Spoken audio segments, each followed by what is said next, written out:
September 19th, 1940. A Heinkel 111 bomber, painted black for night operations, circled over the English countryside near Cambridge. Inside, a Danish man named Wulf Schmidt gripped his parachute harness, £50 sterling in his pocket, a wireless radio strapped to his body, and absolute confidence in his mission. The Abwehr had trained him for 3 weeks. They'd given him forged identity papers in the name of Harry Williamson. They'd briefed him on British military installations to observe. And they'd promised him that German invasion forces would follow within weeks. He jumped into the darkness. He landed in a field. The Home Guard arrested him within hours. What Schmidt didn't know, what his handlers in Hamburg didn't know, what Adolf Hitler himself would never know, was that Schmidt's mission had been betrayed before it began. Another German agent, captured days earlier, had given up Schmidt's arrival time in exchange for a promise that his friend's life would be spared. The British were waiting.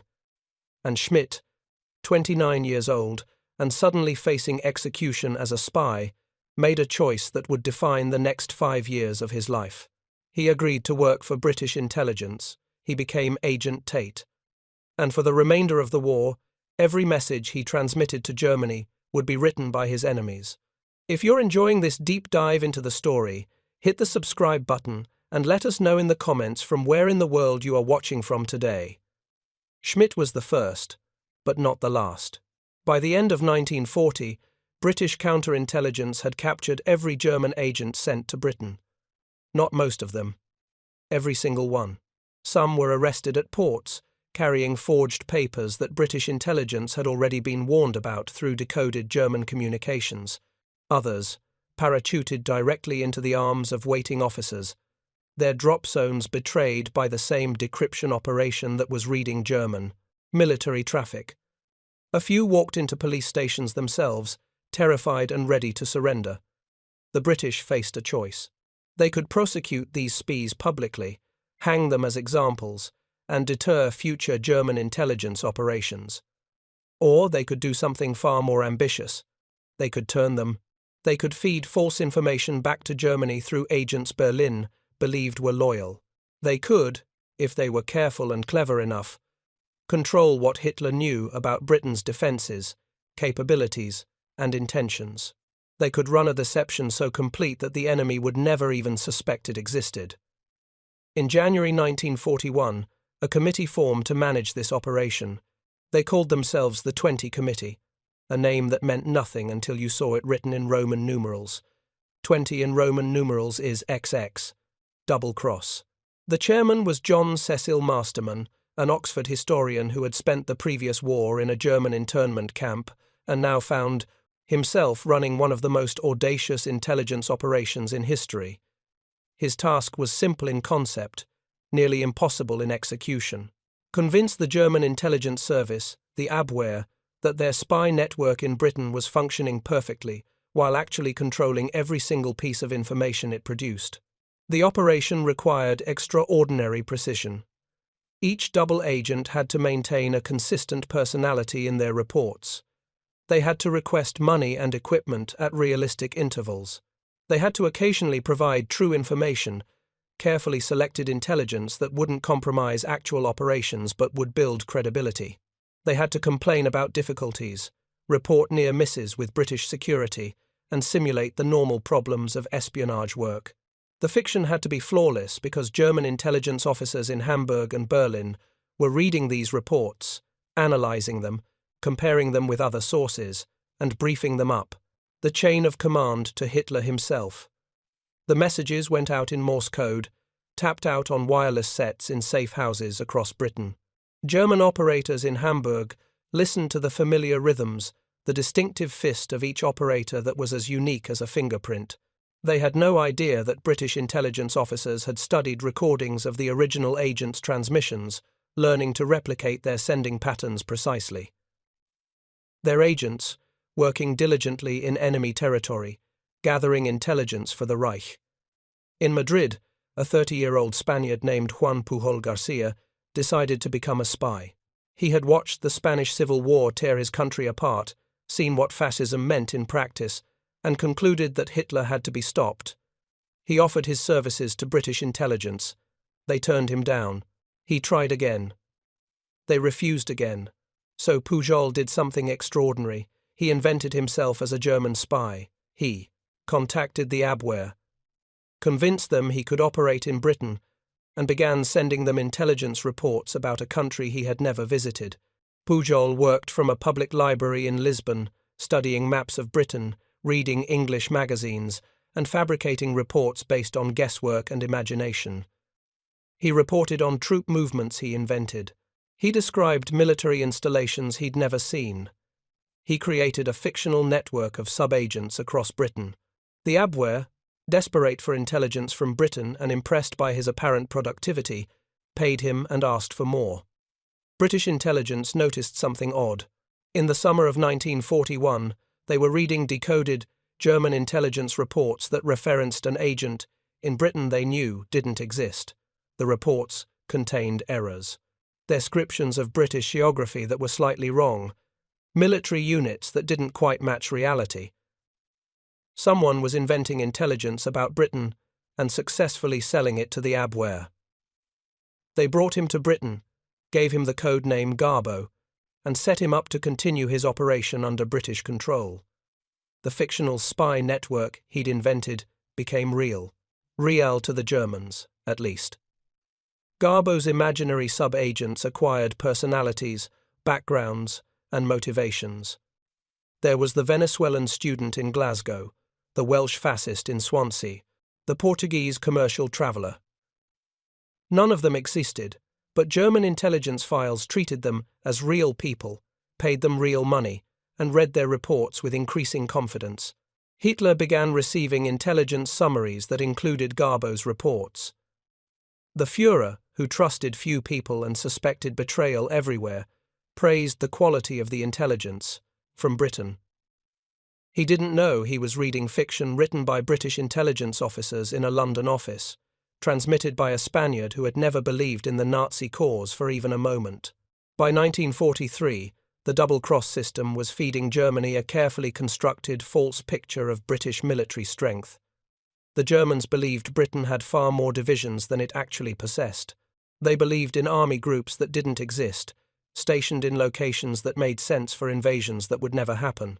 Every double agent contributed to this fiction, their reports corroborating each other, building a false reality that German intelligence accepted as truth. Hitler's strategic decisions began to reflect this false intelligence. He positioned forces to counter threats that existed only in British deception plans. He held reserves in areas where the fictional British armies seemed poised to strike. Intelligence services were functioning well when in fact they were completely compromised. The Abwehr itself was crumbling from within. Its chief, Admiral Wilhelm Canaris, had grown increasingly disillusioned with Hitler and the Nazi regime. Some historians believe Canaris deliberately allowed the British deception to succeed, though the evidence remains ambiguous. What is certain is that he failed to detect the comprehensive penetration of his networks. When German agents in Britain sent messages, Canaris's officers in Berlin read them, analysed them, and forwarded them to Hitler, without realising they were reading British propaganda. Hitler's relationship with his intelligence services was poisoned by paranoia and organisational chaos. The Abwehr competed with the SD, Himmler's intelligence service, and with military intelligence branches of each armed service. They hoarded information from each other, duplicated efforts, and spent as much energy on internal politics as on actual intelligence work. This dysfunction helped the British deception succeed. No single German organisation had the complete picture that might have revealed the inconsistencies in the double agents' reports. In February 1944, Hitler dissolved the Abwehr entirely. He folded it into the SD under Himmler's control, effectively admitting that he no longer trusted military intelligence. The decision came too late to save him from the consequences of years of deception. And, ironically, it meant that the double agents' reports now went to an organisation even less capable of detecting the fraud. The greatest test of the double-cross system came with the planning for D-Day. The Allies needed to convince Hitler that the invasion would come at Pas-de-Calais, not Normandy. They needed him to hold forces in the Calais area, even after the Normandy landings began, believing that the real invasion was still coming. double agents, particularly Garbo. Garbo's fictional spy network expanded to 27 sub-agents by the spring of 1944. His reports describe the 1st United States Army Group, a massive force supposedly stationed in southeastern England under the command of General George Patton. The FUSAG existed only on paper and in radio transmissions, but German intelligence believed in it completely. Reconnaissance flights over England were carefully managed to show the Germans exactly what the Allies wanted them to see. Hitler studied maps of England with FUSAG positions marked. He calculated distances, assessed the threat, and concluded that Patton's army group represented the main invasion force. When intelligence reports suggested the Allies might strike at Normandy first, he dismissed them as cover for the real attack at Calais. The deception was working because it told Hitler what he already believed: that the Allies would take the shortest route across the Channel, that they would want to capture the V-weapon launch sites in the Pas-de-Calais area, that they would aim directly for Germany's industrial heartland. On June 6, 1944, Allied forces landed in Normandy. Hitler woke to the news at the Berghof, his mountain retreat in Bavaria. His initial reaction was relief. His intelligence had prepared him for this. Normandy was the feint. The real invasion would come at Calais. The 15th Army, holding the Pas-de-Calais coast, waited for an invasion that existed only in British deception plans. 700,000 men, tanks, artillery, and aircraft remained in position while in Normandy. Allied forces struggled to expand their beachhead against fierce German resistance. If even a fraction of the 15th Army had moved to Normandy in the first days after D-Day, the invasion might have been thrown back into the sea. On June 9th, 3 days after the landings, Garbo sent an urgent message to his German handlers. He had finally assembled intelligence from his network of sub-agents, and the picture was clear. Normandy was indeed a diversion. The main invasion force, Patton's army group, remained in southeastern England, ready to strike at Pas-de-Calais. The Allies were trying to draw German forces to Normandy, weakening the Calais defences before the real attack. The message reached Hitler's headquarters within hours. He read it, and it confirmed everything he believed. He ordered the 15th Army to remain in position. "The enemy will try to deceive us," he told his staff. "They want us to commit our reserves to Normandy. We must not fall for this trick." For 7 weeks, the 15th Army waited at Pas-de-Calais, 7 weeks during which Allied forces in Normandy consolidated their beachhead, brought in reinforcements, and prepared for the breakout that would liberate France. The decision to hold the 15th Army in place, based on intelligence from a British-controlled double agent, was one of the most consequential strategic errors of the war. Hitler never learned that Garbo was a British agent. Instead, he praised the intelligence. In July 1944, the German High Command awarded Garbo the Iron Cross, 2nd class, one of only a handful of such decorations given in absentia. The medal was for his distinguished service in providing intelligence about Allied intentions. British intelligence officers in London, reading the decoded German message about the award, must have appreciated the irony. Their agent was being decorated by the enemy for deceiving them. If you find this story engaging, please take a moment to subscribe and enable notifications. It helps us continue producing in-depth content like this. But Hitler's statements about intelligence were beginning to show cracks of doubt. He raged about traitors, about incompetence, about the failures of his intelligence services. But he never grasped the full scope of what had been done to him. He thought perhaps a few agents had been turned, or that some intelligence was compromised. He never imagined that the entire system was controlled by his enemies, that every agent he trusted was working for Britain. His paranoia had a rational basis. The July 20th plot to assassinate him in 1944 revealed that senior military officers were actively working against him. If his own generals could be traitors, why not his spies? But his suspicion, justified as it was, came too late and was too scattered to save him. He purged the Abwehr, executed conspirators, and tightened security. But the double agents continued to operate because the Germans never understood the systematic nature of the deception. Duško Popov, the Yugoslav playboy who worked as a double agent under the code name Tricycle, later described the psychology of the German handlers. They wanted to believe their agents were loyal. They had invested time, money, and trust in these networks.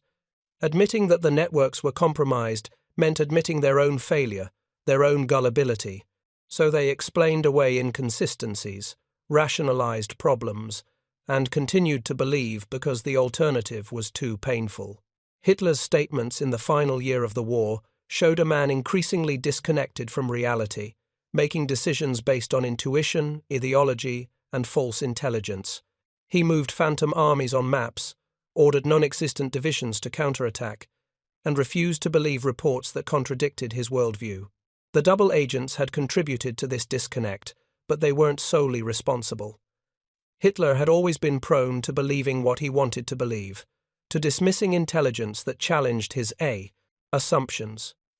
The double-cross system succeeded, partly because it told Hitler stories he was predisposed to accept. The British continued to run double agents until the final days of the war. Some agents, like Garbo, were gradually retired from German service. Their fictional lives ended in ways that wouldn't arouse suspicion. Others continued transmitting until Germany's collapse made further deception pointless.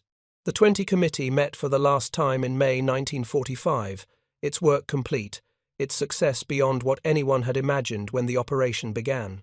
After the war, when German intelligence files were captured and analyzed, the full scope of the deception became clear. My5 recorded approximately 120 double agents who had operated under British control during the war. Every piece of intelligence from Britain that reached Hitler's desk had been written or approved by British intelligence. The Germans had been completely blind in Britain for 5 years, and they had never known it. The scale of the deception was staggering. Between September and November 1940, the Germans landed 21 agents in Britain. All but one were either captured or surrendered. The exception committed suicide. When captured, German intelligence records were studied after 1945. It was found that almost all of the further 115 or so agents targeted against Britain during the course of the war had been successfully identified and caught. The success rate was absolute. The failure was total. Hitler never made a public statement about the double-cross system because he never knew it existed. His private statements, recorded in meeting notes and recalled by survivors, showed suspicion and paranoia but not understanding. He died in his bunker in April 1945, still believing that traitors and incompetence had undermined him, never grasping that his enemies had systematically deceived him from the first days of the war.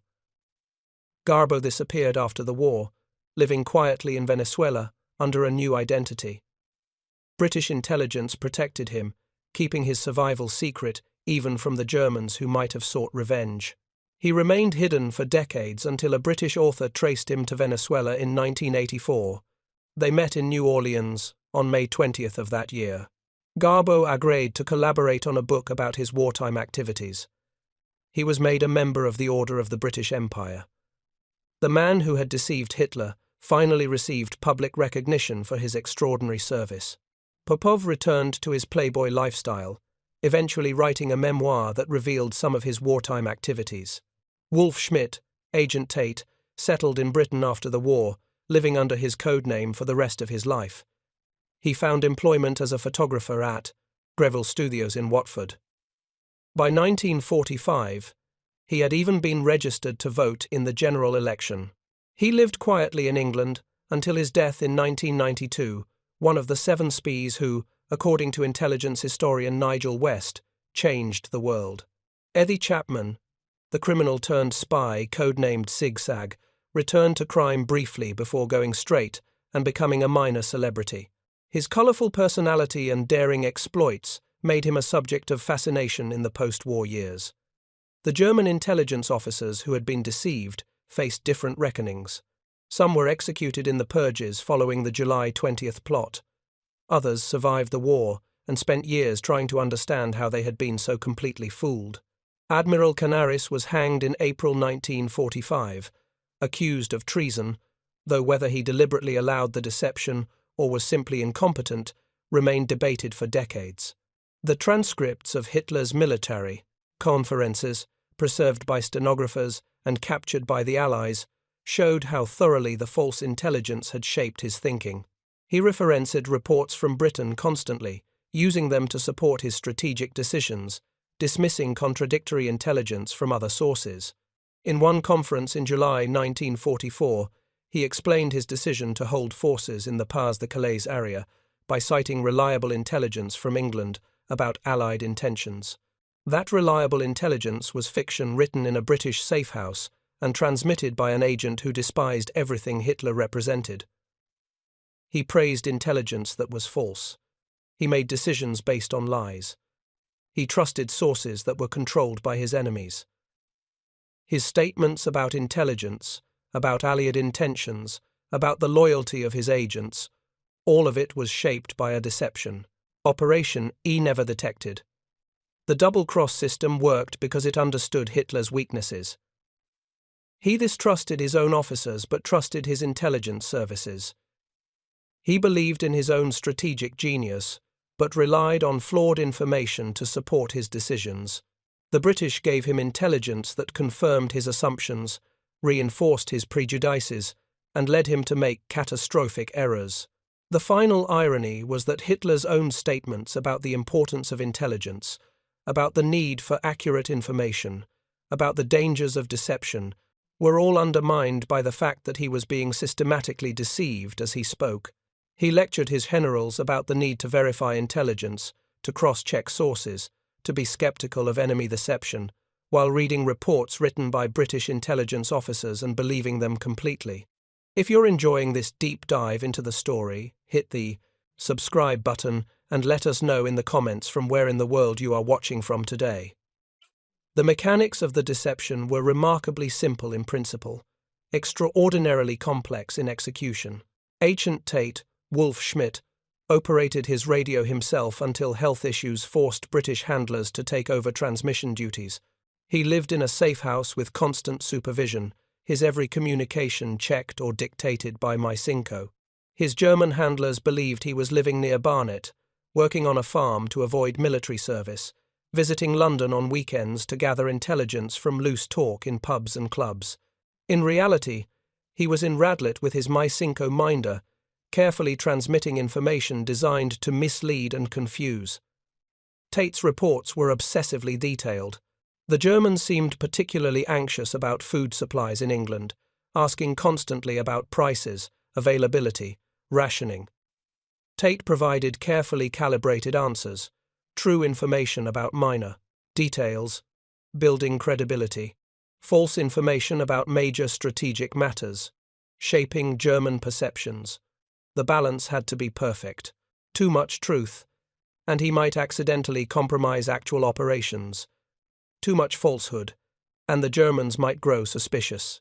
In the spring of 1941, the Germans sent over Kirill Richter to deliver money to Tate.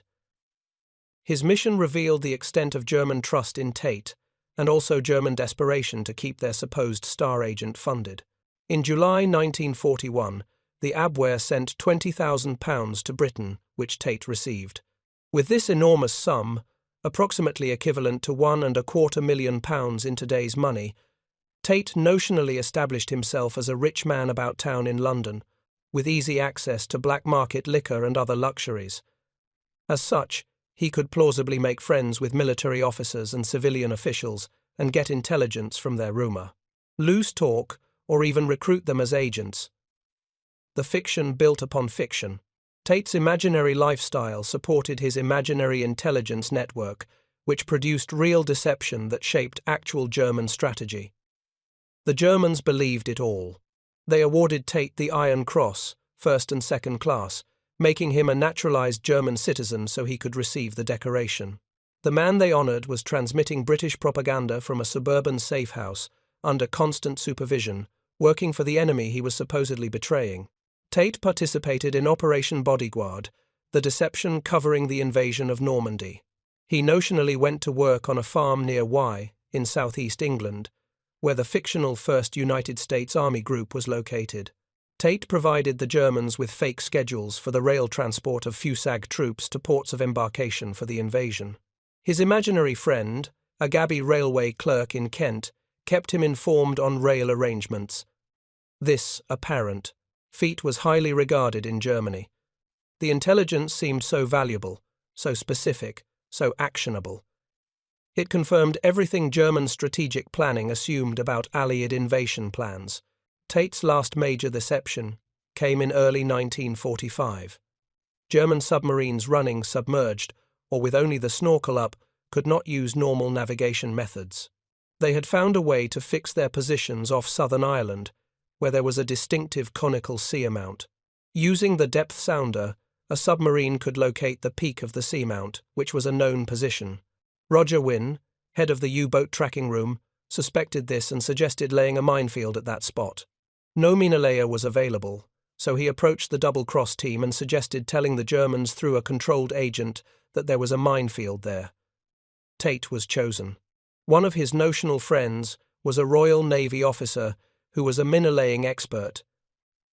Tate reported that his mine-laying friend had bragged to him about a new minefield near Ireland, with clues that should have alerted the Germans. Nothing seemed to happen. Then, by coincidence, a U-boat was reported sunk off Ireland. Tate reported that his mine-laying friend had come by to celebrate this success. Tate added that he was angry and ready to quit. He risked his life for this intelligence, and a U-boat was lost because the Germans hadn't acted on it. 2 days later, the German Navy ordered U-boats to avoid a zone 60 miles square around that seamount, thus losing that navigation fix and also providing a safe zone for Allied ships. Tate's last contact with Germany was on May 2, 1945.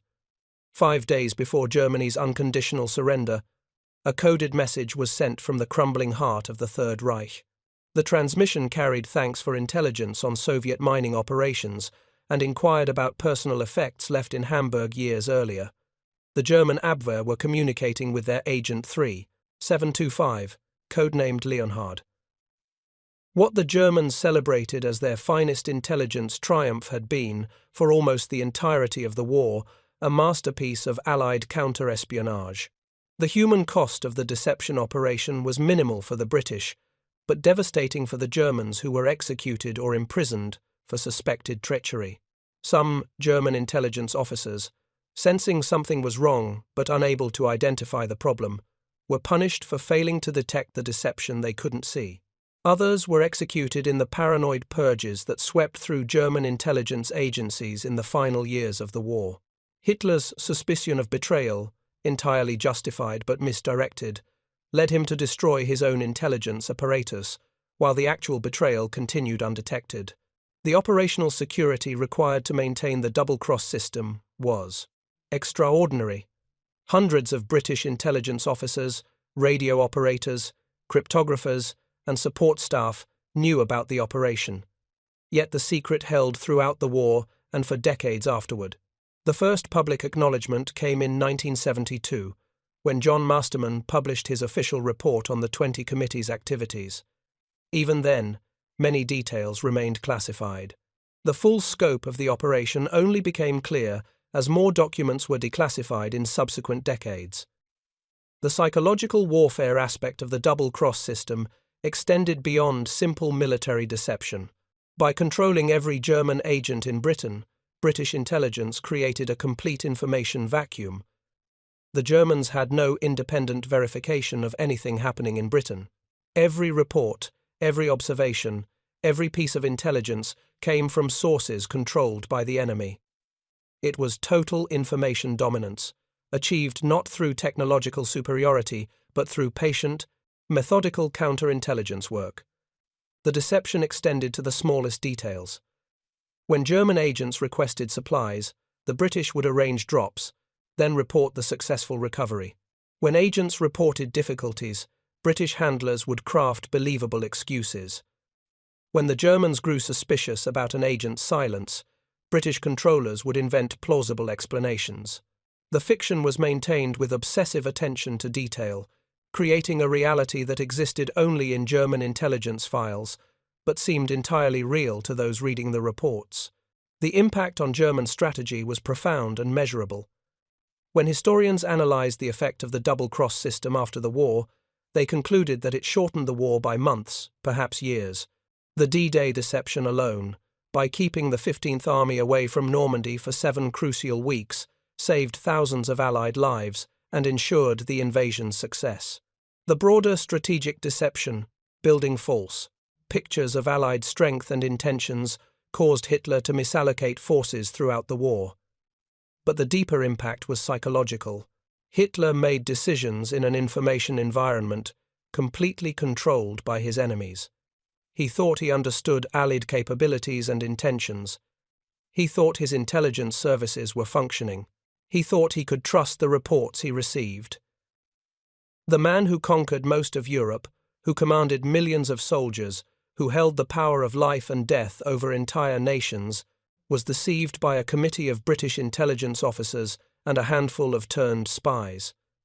The technical aspects of the deception were enabled by British code-breaking success at Bletchley Park. The ability to read German Enigma traffic meant that British intelligence could verify whether the double agents were trusted by their German handlers. Communications, allowing British controllers to assess the impact of their deception. This feedback loop was crucial. It told British intelligence which lies the Germans believed, which agents they trusted most, which deceptions were working. Without this insight, the double-cross system might have failed. With it, British intelligence could fine-tune their deception with extraordinary precision. The Abwehr hand ciphers were cracked early in the war, and SD hand ciphers and Abwehr Enigma ciphers followed on November 8, 1941. The signals intelligence allowed an accurate assessment of whether the double agents were really trusted by the Germans and what effect their information had. German intelligence used the agent reports to construct an order of battle for the Allied forces that placed the center of gravity of the invasion force opposite Pas de Calais, the point on the French coast, closest to England, and therefore a likely invasion site. The deception was so effective that the Germans kept 15 divisions in reserve near Calais, even after the invasion had begun, lest it prove to be a diversion from the main invasion at Calais. Early battle reports of insignia on Allied units only confirmed the information the double agents had sent, increasing the Germans' trust in their network. The self-reinforcing nature of the deception meant that every German decision based on false intelligence made the next piece of false intelligence more believable. Agent Garbo was informed in radio messages from Germany after the invasion that he had been awarded the Iron Cross. On July 29, 1944, he was told that he had been awarded the decoration by the Führer himself for his extraordinary services to Germany. By return message, Pujol and his handler Thomas Harris expressed Garbo's humble thanks for such an honor, for which he was truly unworthy. The irony was lost on the Germans.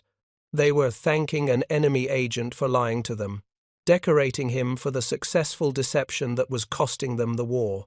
The Germans, in Spain at least, became so flooded with information from Garbo's agents in Britain that they made no further attempt to infiltrate the United Kingdom. This was one of the greatest successes of the double-cross system.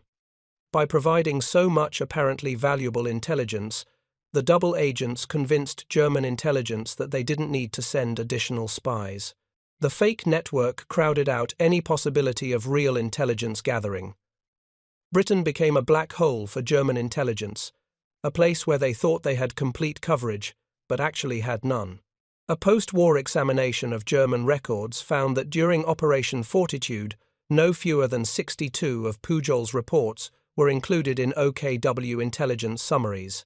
The German Armed Forces High Command accepted Garbo's reports so completely that they kept 2 armored divisions and 19 infantry divisions in the Pas de Calais, waiting for a second invasion through July and August 1944. The strategic impact of this misallocation of forces was decisive. Those divisions, committed to Normandy in June or early July, might have pushed the Allied invasion back into the sea.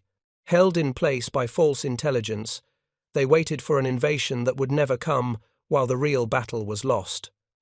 The British also used the double agents to manipulate German V weapons targeting, During the V-1 flying bomb attacks of 1944, the weapons were falling 2 to 3 miles short of Trafalgar Square, the actual Luftwaffe aiming points such as Tower Bridge being unknown to the British.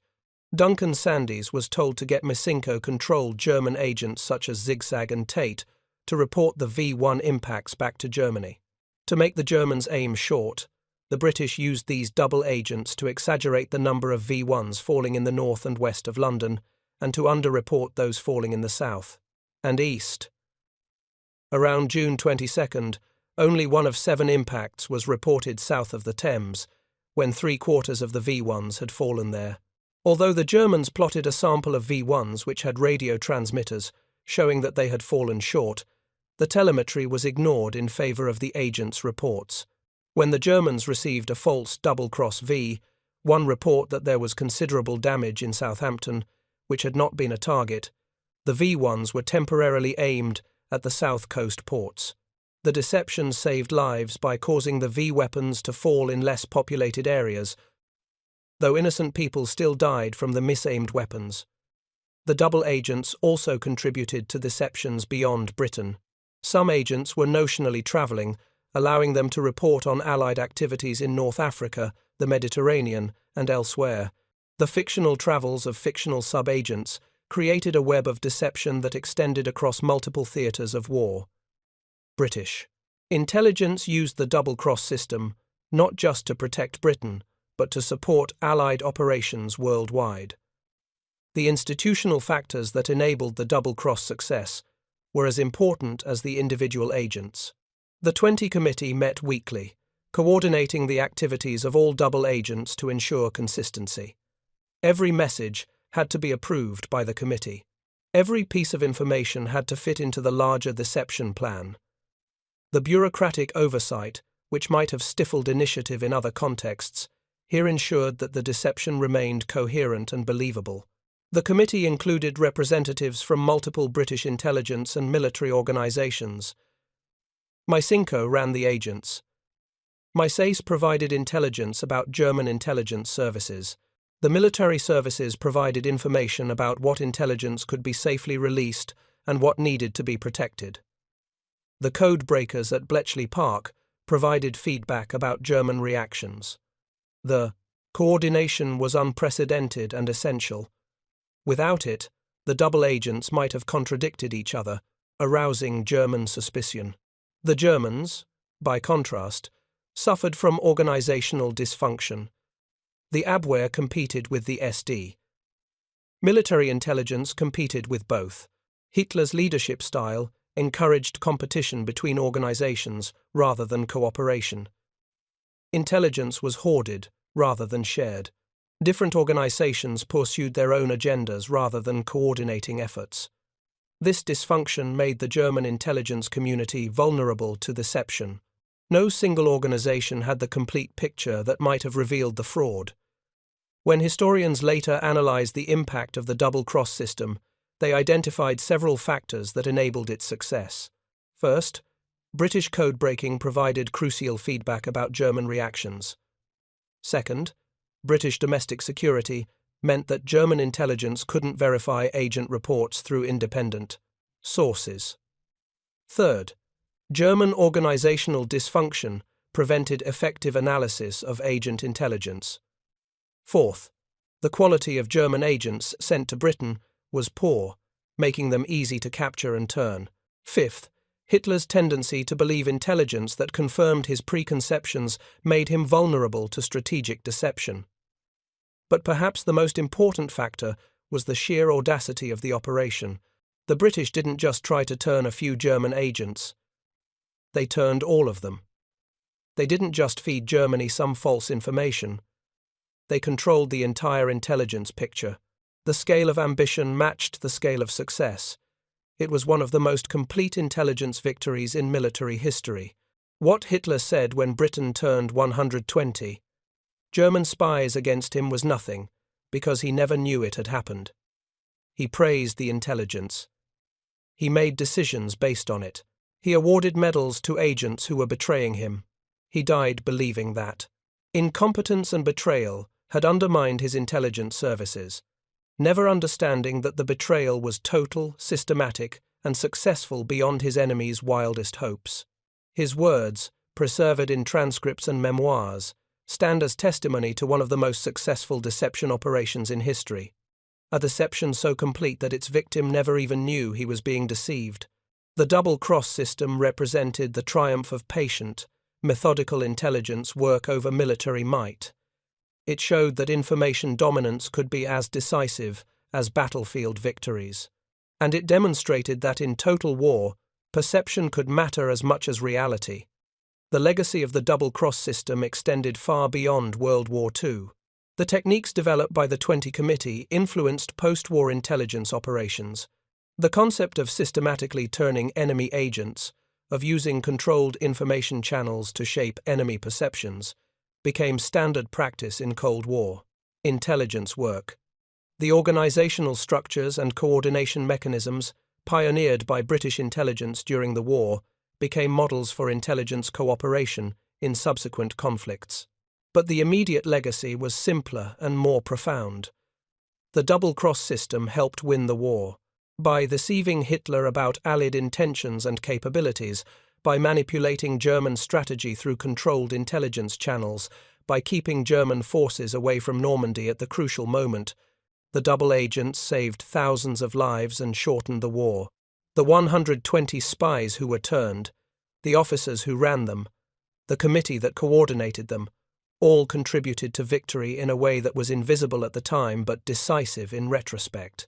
And Hitler, who built his Reich on lies and propaganda, who used deception as a weapon against his enemies, never suspected that his enemies were using the same weapon against him with far greater skill. He was the master of the lie who was defeated by a greater lie, the propagandist who fell victim to more sophisticated propaganda, the deceiver who was thoroughly deceived. Thank you for watching. For more detailed historical breakdowns, check out the other videos on your screen now and don't forget to subscribe.